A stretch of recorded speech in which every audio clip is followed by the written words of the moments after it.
All right, welcome to a Friday Reads, where I talk about what I've read, what I'm reading, what I hope to get to next. I have some books to haul from the library and just stuff I bought for myself because I had no self-control. None. But I also just got my PhD, and so it was worth it. I earned it. I earned these books. I say that, but I really didn't buy that many. I'm just very happy with them. So let's start with the first thing I finished, and actually I'll do the haul section for that portion. But I finished and bought myself a copy, Ruin of Kings, which I'm still annoyed. The first one they sent me was more damaged than this, and I asked for a replacement, and it's still a little damaged. But at least the spine looks good, and that's what I'm going to see on my shelves. I do like how glossy these covers are. It's like somewhere between matte and actual glossy. It's like, I don't know, it shimmers. I really, really, really, really loved this book. 5 stars. It was one of the few things I could enjoy this weekend because I was still just recovering from the whole process of defending my dissertation. And so this book, audiobook plus reading it, was so fun. I really like it. Yeah. And so because I really like this, and I'm going to try and do like a spoiler-free review. I'm doing a spoiler vlog for my patrons, but I do feel like I understand why some of my friends like DNF it or give it 1 or 2 stars. But for me, it was like the exact reading experience I wanted at the time. And I think that's part of it. This is a very unique experience in reading, and whether or not you want that experience is going to determine how you rate this book. You might not want the experience it's selling, and that's fair. It is definitely not your standard linear plot sort of thing. But because of that, and I don't have the second one yet, I'm waiting for it from my indie bookstore to come in, but I did buy the third one and also the fourth one, which these are so pretty. Look at how these pop on the camera. So the third one is very long and the fourth one is a little shorter, and I'm really excited to get to them probably next month. Although if I can't control myself, maybe I'll read one more of these this month. But the second book, The Name of All Things, I'm waiting for my bookstore. I do already have like the Kindle and audiobook out from my library because I'm sure I'll just use all formats as I see fit. But I'm waiting to start that this weekend with Judith. Needless to say, this has been a very good experiment. I'm so excited that the last book comes out in like 2-ish months, a month and a half, because I'm having so much fun. How to explain it more so than I did last week is that it is non-linear. You have 2 past timelines. You have footnotes. It's got really fun, I think, banter. I mean, some people might not like it. I think that's the thing with dialogue, is if you don't like the banter and dialogue, I mean, it's one of my favorite parts. So like, then you have very little maybe that helps you through it. And because of some of the magic, it can be kind of confusing to figure out who is who because of the nature of soul switching that can occur in this magic system. And you have a mimic, which means they can be multiple different people. So some of that can be a little hard to keep track of, but there is like a family tree. And honestly, I just lean into the confusion. I'm just like, yeah, I don't know. I don't know everything. But I had fun, and Kieran just gets in trouble. And some of it's his fault, and some of it's not, and it's fantastic. So I don't know, it was perfect for me. I talked about it more last week, why I like it, and I'm going to try and put a video review together eventually, so stay tuned. So that's something I finished, and then I also, this is not on my TBR, but I did say I might mood read a bit this month because I didn't know where my brain would be, and that's still holding true. Still don't quite know where my brain is, but I started and finished The Love Hypothesis Tuesday this week. Yeah, I started it at like 2 p.m. and I finished it at like 9 p.m. That is the fastest I have ever read a book. I'm clocking it.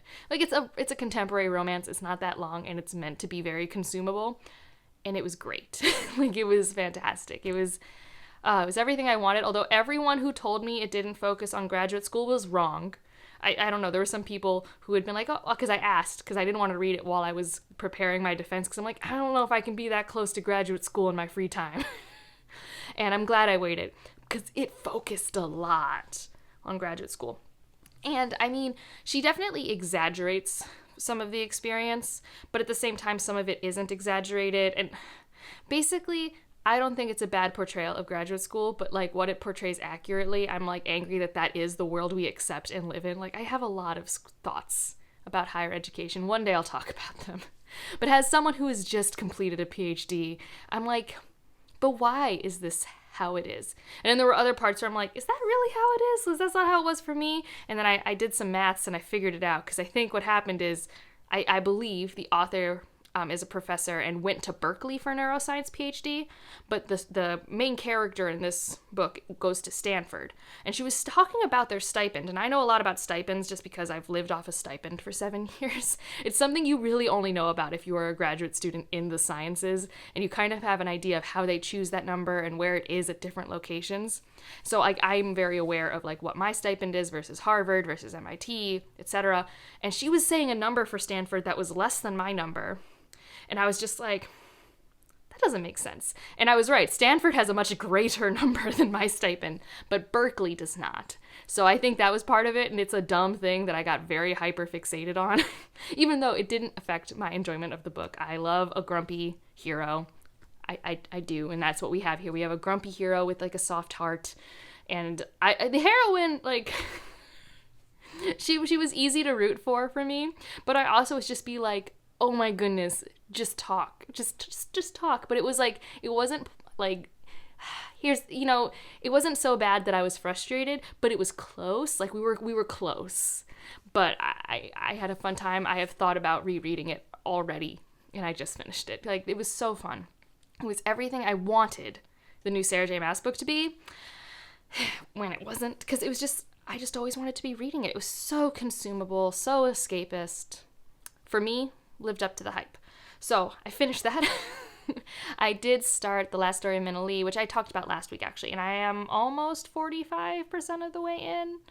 This is fine. It hasn't really gripped me. There's nothing wrong with it. I just, I haven't really cared that much about it. And I'm just like, I don't need it to be read until Monday because that's when book club is. So I've just been reading like 40 or 50 pages of it a day just to make sure I finish it in time. But it's not like my focus, my major read, because I don't really care, which sounds horrible because the premise is of someone like trying to solve the history of her mother's past who just died unexpectedly.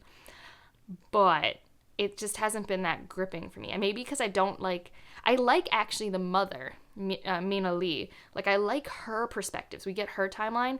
But, like, Margot is our main character. I can relate to her and I don't have issues with her, but I just don't find her that compelling of a narrator for this story. I don't know. It's fine. I can't imagine it being lower than a 3-star read, which is perfectly serviceable. But I also don't know if it'll be a 4-star read. I really don't know where it's going to fall. And let's see, another book that I've continued, I started, Crossroads of Twilight. I am 25% of the way through. The prologue was 3 hours long on the audiobook. The prologue was longer than the new Batman movie, everyone. Let's let that sink in. I mean, yes, that's at 1 time speed, and not everyone listens to audiobooks at 1 time speed. Like, I listened to it at 2.4 times speed. But that's a prologue. Anyways. I'm interested, but also, like, I don't know. It's a normal Wheel of Time experience for me. I'm not there very far. I think I just got to chapter 5 at, like, 25% of the way in because of the 3-hour prologue. So, I'm trying to think if I'm reading anything else. Oh, yes. Destroyer of Light. I am a quarter of the way through this one as well. And this one is one that I need to be very focused. I'm hoping tonight to do reading sprints with my patrons to, like, help me focus in. Because when I'm focused on it, when I'm not distracted, I really like it. I fall into the prose, and it's really weird. Like, talk about confusing, disjointed, nonlinear stuff. Like, there's 3 timelines and 3 perspectives. One of them is maybe the same perspective in different ways. It is a sci-fi story that definitely also has some spiritual elements. Like, it has a lot of interesting things going on, and I really want to see the whole narrative arc to see where it goes. It also has some trigger warnings for, like, on-page sexual assault of a child sort of stuff. So yeah, it's a dark, confusing book that I want to understand, but I need to be focused. And yesterday I was not focused, so I picked up The Love Hypothesis and I finished it. Like, that's where my brain was at. And so I need to figure it out. I was supposed to be reading this with my friend, but she already DNF'd it because it's weird. It's a very different, very distinctive writing style choice, and it's very convoluted and confusing. Like, I like the aesthetics of it. We have kind of this planet it's tidally locked, so you're always in the same light. We have dusk and dawn. The city has dawn. The idea was when they were leaving Earth, because they had to get away from Earth because, of course, we ruined Earth, so this was like people surviving and escaping. They were supposed to distribute all of the stuff equally, but of course dusk kept all of the mechanical stuff. and Dawn is basically more like a backwater village that does like what we think of as like traditional rural farming and things like that.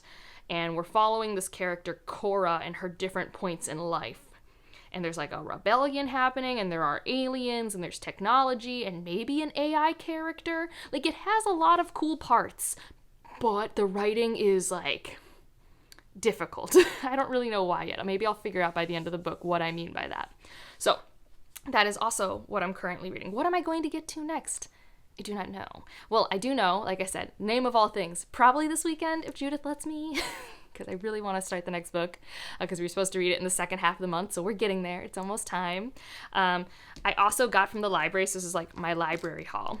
I got Brown Girl in the Ring, which like, this is my favorite cover. Like, there are other covers for her books. Like, this is similar to, this is the cover Midnight Robber that I got from the library that I really liked, but the one that's published now is different. And this is the older cover for Brown Girl in the Ring. And I am really excited, and I just really love this cover.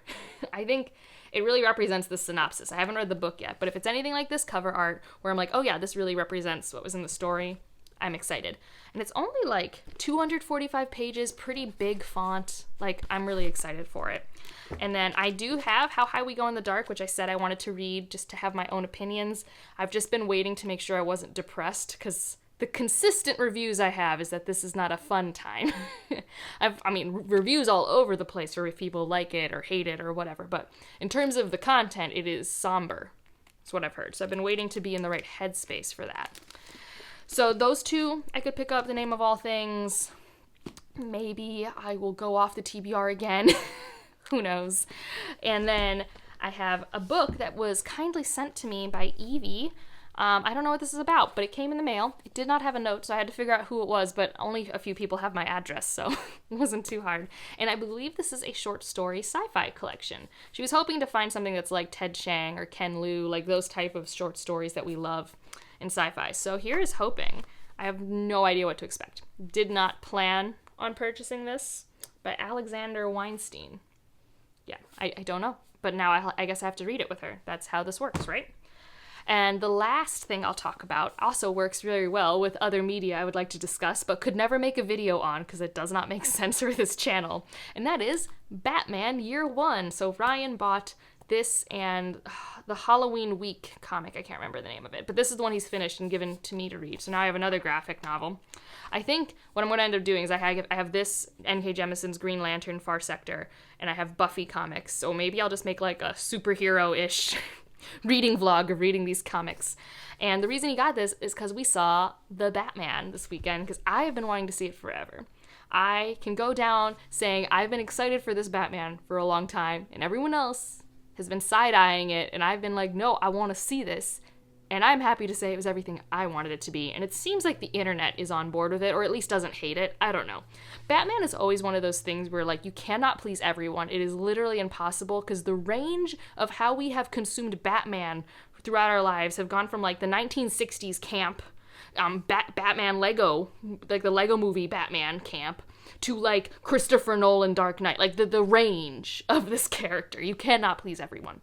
For me, my biggest issue with Batman for many years, even though I've been consuming Batman media most of my life, like I grew up watching the kind of more like campy, original Batman. I'm forgetting his name, but regardless, you know what I'm talking about, the Bam Pow, like I grew up with that. I really liked it. I really liked Batgirl and that, and I loved Eartha Kitt as Catwoman. Like I grew up with that. That's really fun. I did not mind the Dark Knight trilogy. It was a little grittier than I liked, but like it was before DC movies had been going too gritty, like making Superman gritty. I do not like what they did with Man of Steel, but I haven't loved Batman as a character in a really long time. I think the most recent common, like, modern one is the Lego movie Batman. Like, of all people, like, that's the one I like. But a lot of the times it always felt like Batman, the character, took a back seat to his villains or the plot or the higher themes or something, which is fine, but I am a character-driven person, and I like to like my heroes, and I just haven't liked Batman in a really long time. And Robert Pattinson's Batman, I really liked. And I mean, I'm also just a sucker for Batman and Catwoman, and I haven't seen that dynamic done in a way that I love in a long time, and I really liked that here. Gotham felt like a character for the first time to me, in a long time. I loved the score, even though the Batman theme is like 2 notes away from Darth Vader. If you didn't hear it, now you're gonna hear it. I heard it the entire movie. I kept waiting for it to go up when it went down. I mean, I still loved it. I was just like, this is very close. This is very close. But I really loved my experience watching this movie. I thought it was like really gritty camp. And because of that, Ryan didn't even want to see this movie. He only went because his friend invited him, not because I asked, because a different friend asked. And that's why he bought this comic and the other one, because this movie was heavily inspired by Batman Year One and the Halloween Week one that I'm forgetting the name of. And I'm so happy with it. And it made me realize, like, this is like the dark, like, contemporary, like, version of the Rook and Rose for me.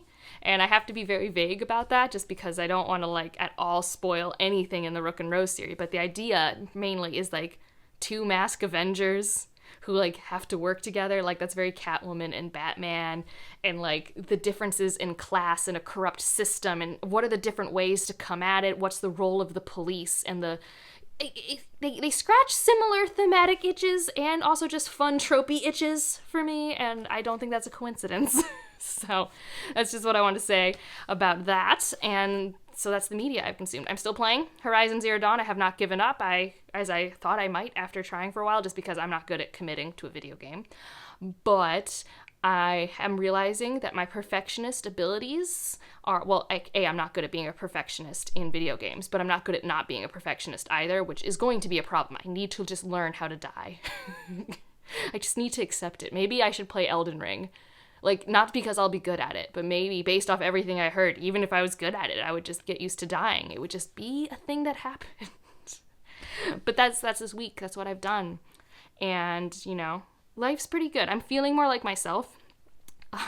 Like, I was able to film last Thursday for the Friday reads, and then suddenly my body was just like, no. We are not doing anything. Like, it was hard to do anything for long periods of time, but without taking a nap or something, I was just exhausted. So I'm feeling more energized, more like myself, getting my life together, getting into a routine again that is healthy and not stress-induced. It's great. And again, if I haven't gotten to personally thank you for any of the congratulations, thank you for all of your kind thoughts this last couple weeks. It's been really appreciated. All the good lucks, all the congratulations. I'm so behind on comments because of life and because there are so many, because you guys are amazing. But if you made it this far and you want to leave an emoji, leave a bat, because I talked about Batman, because that movie was great for me. Like, it's very stylized, so if you don't like it, I get it. Like, it's doing a very specific thing, and if you don't want that specific thing, what are you gonna do? But otherwise, you know, let me know what you're reading, watching, consuming, and like if you liked it. Subscribe if you want to, and I'll see you in the next one. Bye.